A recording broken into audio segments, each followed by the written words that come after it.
আসসালামু আলাইকুম সম্মানিত খামারি বন্ধুরা, এখন দেখতে পাচ্ছেন আমরা যে কাজটি করছি এটি আমাদের খামারের খুবই গুরুত্বপূর্ণ একটি কাজ। যদিও অনেকেই এই ধরনের কাজ করে থাকে না। এটা হচ্ছে আমাদের খামার মুরগিতে কালারবাট মুরগি 8ম দিন বয়সে আমরা কিল ভ্যাকসিন করে থাকি। তো কিল ভ্যাকসিন সাধারণত ভাইরাসজনিত বিভিন্ন রোগ প্রতিরোধের ক্ষমতা বৃদ্ধির জন্য করা হয়। তো আমরাও তার জন্য করছি, কারণ বর্তমান প্রেক্ষাপটে কিল ভ্যাকসিন করা খুবই একটি জরুরি বিষয় হয়ে দাঁড়িয়েছে। কারণ আমাদের বাংলাদেশে বর্তমানে ভাইরাসজনিত বিভিন্ন রোগের প্রভাব দিন দিন বৃদ্ধি পাচ্ছে এবং এতে খামারিরা নিঃস্ব হয়ে যাচ্ছে।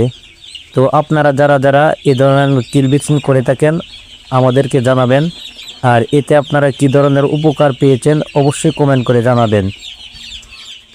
কিল ভ্যাকসিন করলে সাধারণত মুরগির বাচ্চাগুলোর ইমিউনিটি বৃদ্ধি পায় এবং ভাইরাসগুলোর বিরুদ্ধে রোগ প্রতিরোধ ক্ষমতা বৃদ্ধি পায়, যার জন্য আমরা এটি করে থাকি। ধন্যবাদ সবাইকে।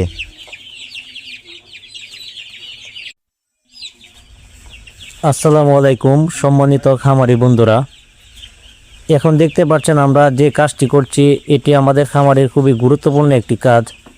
যদিও অনেকেই এই ধরনের কাজ করে থাকে না। এটা হচ্ছে আমাদের খামার মুরগিতে কালারবাট মুরগি 8ম দিন বয়সে আমরা কিল ভ্যাকসিন করে থাকি। তো কিল ভ্যাকসিন সাধারণত ভাইরাসজনিত বিভিন্ন রোগ প্রতিরোধের ক্ষমতা বৃদ্ধির জন্য করা হয়। তো আমরাও তার জন্য করছি, কারণ বর্তমান প্রেক্ষাপটে কিল ভ্যাকসিন করা খুবই একটি জরুরি বিষয় হয়ে দাঁড়িয়েছে। কারণ আমাদের বাংলাদেশে বর্তমানে ভাইরাসজনিত বিভিন্ন রোগের প্রভাব দিন দিন বৃদ্ধি পাচ্ছে এবং এতে খামারিরা নিঃস্ব হয়ে যাচ্ছে। তো আপনারা যারা যারা এ ধরনের কিল ভ্যাকসিন করে থাকেন আমাদেরকে জানাবেন, আর এতে আপনারা কী ধরনের উপকার পেয়েছেন অবশ্যই কমেন্ট করে জানাবেন। কিল ভ্যাকসিন করলে সাধারণত মুরগির বাচ্চাগুলোর ইমিউনিটি বৃদ্ধি পায় এবং ভাইরাসগুলোর বিরুদ্ধে রোগ প্রতিরোধ ক্ষমতা বৃদ্ধি পায়, যার জন্য আমরা এটি করে থাকি। ধন্যবাদ সবাইকে।